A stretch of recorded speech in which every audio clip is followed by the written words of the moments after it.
Evde radyoya denge gele.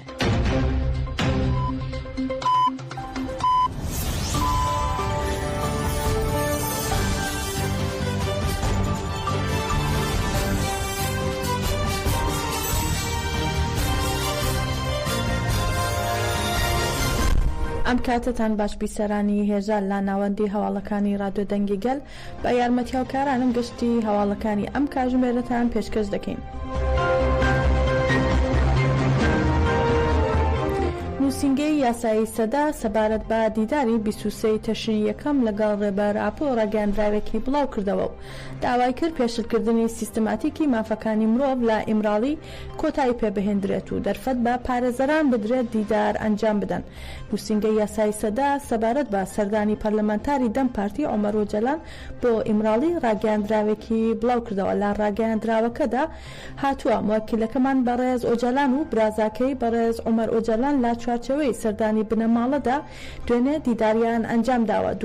دوایین دیداری بنەماڵە لە 3 ئاداری 2020 بوو، واتە 4 ساڵ بەسەردا تێپەڕێوە و دوای ئەو ماوەیە دیدارێک ئەنجام نەدراوە. بەرلا هەموو شتێک دەبێت ئەو سەردانە تەنیا وەک یەک دیدار نەهێڵدرێتەوە و درێژەی پێ بدرێت. با گوێرەی دەستوری هەمیشەیی یاسا و پەیماننامە نێونەتەوەیەکان دەبێت بەڕێزان عەبدوڵڵا ئۆجەلان، حامڵەی یەڵدرم، عومەر خێری قونار و وەیسی ئاکتاش بتوانن پارێزەران و بنەماڵەکانیان ببینن. بەڕێز ئۆجەلان خاوەن هێزێکی تێوریک و پراتیکە کە دەتوانێت پرۆسەکە لە بواری شەڕەوە بگوازێتەوە بۆ بوار و زەمینەی یاسایی و سیاسی. هەر بۆیەش دیداری بەردەوام لەگەڵ بەڕێز ئۆجەلان لە تورکیا و هەرێمەکە ڕێگا لە بەردەم چارەسەری کێشەی کۆمەڵایەتی و سیاسیەکان لەسەر بنەمای ئاشتی، دیالۆگ و ڕێکەوتنی دیموکراتیک دەکاتەوە.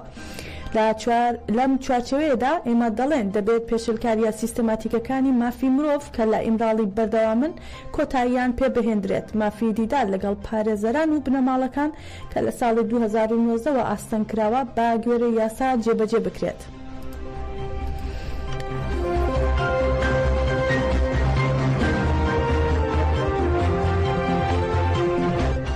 ئەندامی کۆمیتەی ناوەندی پەکەکە هێلین ئومید لە میانی بەشداریکردنیدا لە بەرنامەیەکی تایبەتی میدیا خەبەردا سەبارەت بە چەندین بابەتی گرنگ و هەستیار هەڵسەنگاندنی کرد. لە سەری هەمووشیانەوە پرسی گۆشەگیریتون لەسەر ڕێبەر ئۆجەلان و دیدار و دانوستاندنەکانی ئاشتی. هێلین ئومید ئاماژەی بەوە کرد ڕێبەر ئاپۆ با مانای گەل و ئیرادەی گەل دێت لەبەر ئەوەی گەلەکەمان زۆر بەقووڵی لەمەدا دەژیت. ئەم خاوەنداریکردنە بەردەوامە گەر لە ئەمڕۆدا لەسەر دۆخی هەزاران زیندانی سیاسی قسە دەکەین و لا پێناویاندا تێدەکۆشین. ئەم ڕێگایە با لە ناوبردنی سیستەمی قڕکردنی ئیمراڵیەوە تێدەپەڕێت. چارەسەری پرسی کورد هەر بە ڕێگەی لە ناوبردنی سیستەمی ئیمراڵیدا تێدەپەڕێت و دەستەبەر دەکرێت. هەروەها هێلین ئومید ڕاشیگەیان ئامانجی پلانگێڕی هەڵگیرساندنی شەڕێکی هەمیشەیی نێوان کورد و تورک بوو. ڕێبەر ئاپۆ بە دانایی خۆیەوە ئەم ئامانجەی پوچەڵ کردەوە.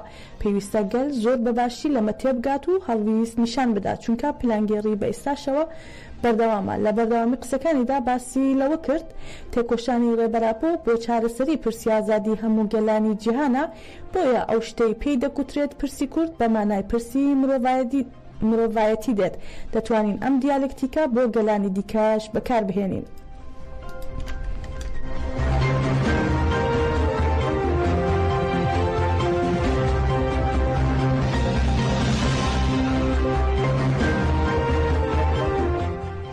ئەندامی کۆمیتەی ناوەندی پەکەکە هێلین ئومید لە بەشێکی دیکەی قسەکانی دەڵێت هەنگاوی ئازادی جیهانی لە ڕاستیدا هەنگاوێکە کە پێویستە بە ئازادی هەموو کەسێکەوە. بەڵێ ڕێبەر ئاپۆ ئامانجی دەرچوونە لە سیستەمی جەنوسایدی ئیمراڵی و ئازادانە بژی و کار بکات و قسە بکات و سیاست بکات، بەڵام مانایەکی مانادارتری هەیە. ئێمە باسی مۆدرنیتەی دیموکراسی دەکەین، باسی کۆنفێدرالیزمی دیموکراسی و سەرکردایەتی مۆدرنیتەی دیموکراتیک دەکەین. مۆدرنیتەی دیموکراتیک واتە ڕزگارکردنی مرۆڤەکان لە فشاری پاوانخوازی و دەوڵەتەکان، دابەشکردنی میکانیزمەکانی و دروستکردنی فەزای ئازاد بۆ کۆمەلگاکان. ئەو ئەندامی کۆمیتەی ناوەندی پەکەکە دەشڵێت ئەو شەڕەی کە لەلایەن گەریلاوە بەڕێوە دەبرێت شەڕە لە پێناو ئازادیە. هەر بۆیە بەداگیرکردنی جێگەیەک لەلایەن سوپای تورک و هاتنی بۆ جێگەیەکی دیکە کۆتایی نایەت. وێڕای شەڕی تایبەت سوپای دەوڵەتی تورکی داگیرکار هەموو جۆرە چەکێکی کیمیایی لەسەر گۆڕە گۆڕەپانەکانی گەریلا بەکاردەهێنێت لە هەرێمەکانی پاراستنی مدیادا بەرخۆدانێکی بێهاوتا بەڕێوە دەچێت سوپایەک نییە بتوانێت بەرامبەر گەریلا بوەستێت. هێلێن ئۆمید لە کۆتاییشدا دەڵێت ئێمە با پرۆسەیەکی چارەنووسسازدا تێدەپەڕین ئەقڵ و ڕامانێکمان هەیە دەمانگەێنێت بە ئازادی با لە دەوری ئەو ئەقڵا یانی لە دەوری ڕێبەراپۆ کۆ ببینەوە تێبکۆشین و سەرکەوین.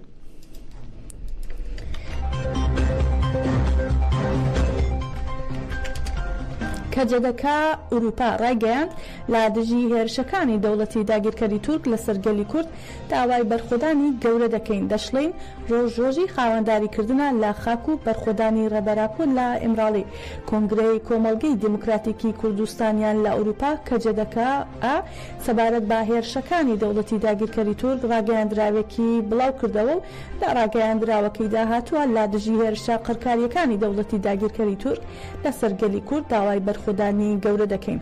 هەروەها ئاماژە بەوەش کراوە ڕۆژ خاوەنداریکردنە لە خاک و بەرخۆدانی ڕێبەراپۆ لە ئیمراڵی لە دژی ئەو هێرشانە بانگاوازی لە گەلەکەمان دەکەین ناڕازی بوونیان لە گۆڕەپانەکاندا نیشان بدەن و بەرخۆدانیان گەورە بکەن. دەشڵێن وەک هەموو جارێک ئەمریکا ئوروپا و هێزار نێونەتەوەیەکان بەرامبەر بە کۆمەڵ کوردیەکانی دەوڵەتی تورکی قڕکرد لە سەرگەلی کورد بێدەنگ دەبن.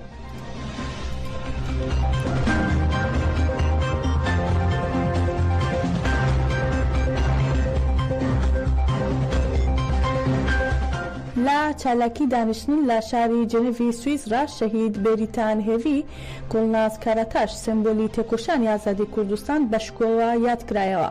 چالاکی دانیشتن بۆ ئازادی جەستەی ڕێبەراپۆ لە بەردەم بنای نەتەوەی گرتوەکان لە شاری جنێڤی سویسرا 46 مانگە بەردەوامە و کوردستانیان لە 25 کانونی دووەمی ساڵی 2021ەوە هەموو چوارشەمبەیەک لە چوارچەوەی هەڵمەتی کاتی ئازادیە چالاکی دانیشتن ئەنجام دەدەن.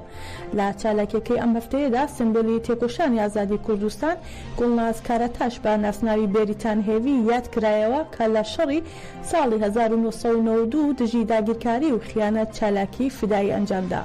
لەسەر ناوی کۆمیتەی چالاکیەکە ڕاگەیاندراوێک خوێندرایەوە و تشک خرایە سەر سیستەمی گۆشەگیری و ئەشکەنجە و جەختیان کردەوە بەدیهاتنی ئازادی ڕێبەرایەتیمان تا کەمەرجە بۆ بەدیهاتنی ئەو گفتوگۆیانەی ئیمڕۆ دەکرێن بۆیە ئەو ئاشتیەی بەردەوام کە لە هەرێم بێت بۆ ئەوەی کە ئاشتێکە بەردەوام لە هەرێم بێتەدی بۆ خاتەبی دەسەڵاتی ئاکەپا مەهەپا ڕێبەرەتی ئێمەیە.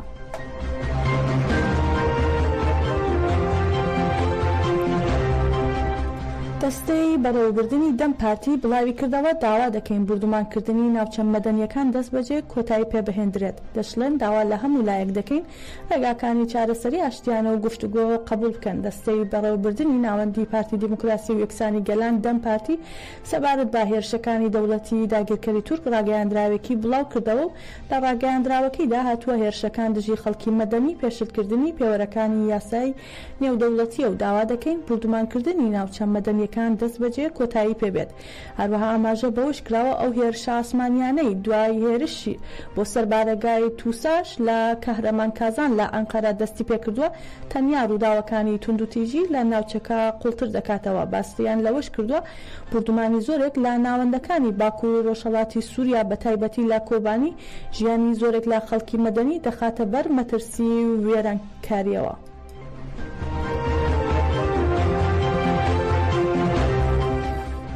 لە هێرشی دەوڵەتی داگیرکەری تورک بۆ سەر وێستگەی گازی سوێدیە لا دێرەک 8 کرێکار شەهید بوون. دەوڵەتی داگیرکەری تورک با فڕۆکەی جەنگی دەیان جار وێستگەی گازی سوێدەی لە دەوروبەری دێرەک بردومان کردووە و لە ئەنجامی بردومانەکەدا 3 کرێکار لە شوێنی ڕووداوەکە شەهید بوون و بە دەیان کرێکاریش بریندار بوون.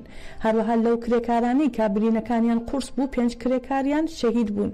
بەم جۆرە ژمارەی ئەو کەسانەی کە بەهۆی هێرشەکەی سەر وێستگەی گازی سوێدە شەهید بوون گەیشتووەتە 8 کەس.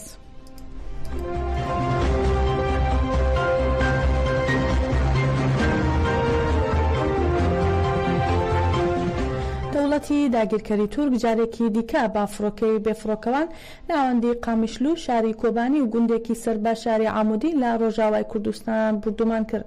لە درێژەی هێرش و داگیرکاریەکاندا دەوڵەتی تورک سەر لە بەیانی ئەمڕۆ لە گەڕەکی سریان لە قامیشلو وێستگەیەکی شەمەندەفەری بردومان کرد و لە ئەنجامی هێرشەکەدا زیانی مادی لێکەوتەوە.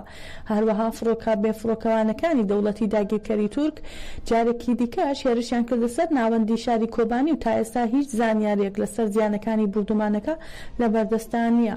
هەر لە درێژەی هێرشەکاندا فڕۆکەیەکی بێفڕۆکەوانی چەکداری دەوڵەتی داگیرکەری تورک لە گوندی حسین ڕۆمی سەربا شاری عامودی فڕنێکی بردومان کردووە کە فڕنەکە دەکەوێتە دەروازەی ڕۆژهەڵاتی شاری عامودی. لە ئەنجامی بردومانەکەشدا فڕنەکە زیانی بەرکەوتووە.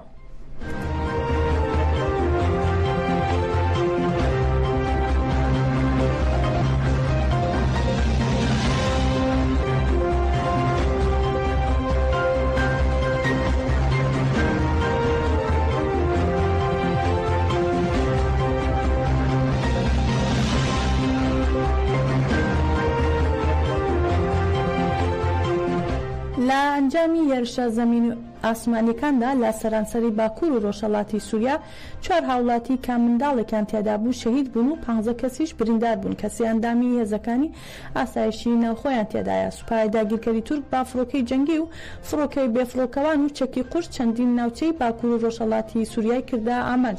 داگیرکەران ماڵی هاوڵاتیانیان لە شاری تەل ڕەفعات گوندەکانی سەر بە شاری تەلتەمەر کانتۆنی منبەج ناوەندی هێزەکانی ئاسایشی ناوخۆ وێستگەی کارەبا لە کۆبانی خاڵەکانی هێزەکانی ئاسایشی ناوخۆ بنکەی تەندروستی لە قامیشلو هەروەها وێستگە و بینە استراتیژیەکانی کانتۆنی جەزیرەیان کردا ئامانج. با پێی هەواڵێکی ئاژانسی ئەنها لە ئەنجامی ئەو بردومان و تۆپبارانە توندانەدا لە شاری تەل ڕەفعات لە کانتۆنی عەفرین و شابات 4 هاوڵاتی شەهید بوون کە منداڵێکیان لە ناودایە و هەروەها 10 کەسیش بریندار بوون. هەر باپەی زانیاریەکان لە شاری کۆبانی سیاندامی هێزەکانی ئاسایشی ناوخۆ بریندار بوون. بە هۆی بردومانی بنکەی تەندروستی لە گەڕەکی خەلیج لە قامیشلو هاوڵاتێکی مەدەنی بریندار بوو و هەروەها کرێکارێکی کارگەی غازیش لە ئەنجامی هێرشی سەروێزگەی سوێدی لە شاری دیرەک بریندار بووە.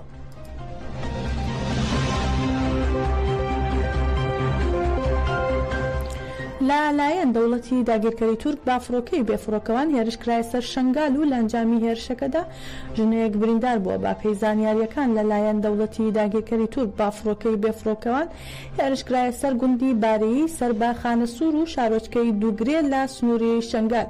بە پێی زانیاریەکان لە ئەنجامی هێرشەکانی دەوڵەتی تورک بۆ سەر سنووری شنگال ژنەیەک بە ناوی ئینشتار خودەیدا عەلیموراد بریندار بووە. جێ ئاماژەیە دوێنێ شەو دەوڵەتی داگیرکەری تورک هێرشی کردە سەر سنووری شارباژێڕی سەر بە پارێزگای سلێمانی و دەیان ناوچەی ڕۆژاوای کوردستان.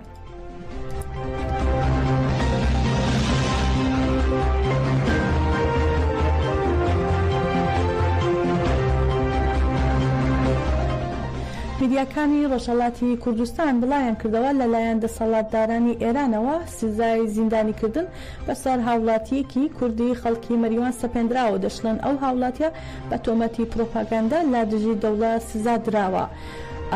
لە هەواڵەکان داهاتووە هاوڵاتیەکی کورد بە ناوی عادل پیرۆزی خەڵکی شاری مەریوان لەلایەن دادگای پێداچوونەوەی شاری سنە سزای زیندانیەکەی بەسەردا سەپێنراوە. عادل پیرۆزی پێشتر بە تۆمەتی پرۆپاگاندا لا دژی دەوڵەت لەلایەن دادگای شۆڕشی مەریوان بە ساڵێک زیندانیکردن سزا درابوو. هەروەها لە لایەکی ترەوە بە پێی راپۆرتی کۆڵبەر نیوز لە ڕۆژانی ڕابردوو هێزەکانی ڕژێن لە شاری بۆکان 2 کەسیان هاوڵاتیان دەستگیر کردووە بە ناوەکانی میلاد ناسری و ئاکام ئەمینی هەردوو خەڵکی گوندی کانی ڕەش لە شاری بۆکان ڕاگەاندراوە. هێزەکانی ڕژیم بەبێ بڕیاری دادگا ئەم هاوڵاتیانیان دەستگیر کردووە و تا ئێستاش لە هۆکارەکانی دەستگیری و تۆمەتەکانی دژی ئەم هاوڵاتیانە هیچ زانیاریەک لە بەردەستان نییە. گەیشتینە کۆتایی گەشتی هەواڵەکانی ئەمڕۆ بمێنن لا خێر و خۆشیدا.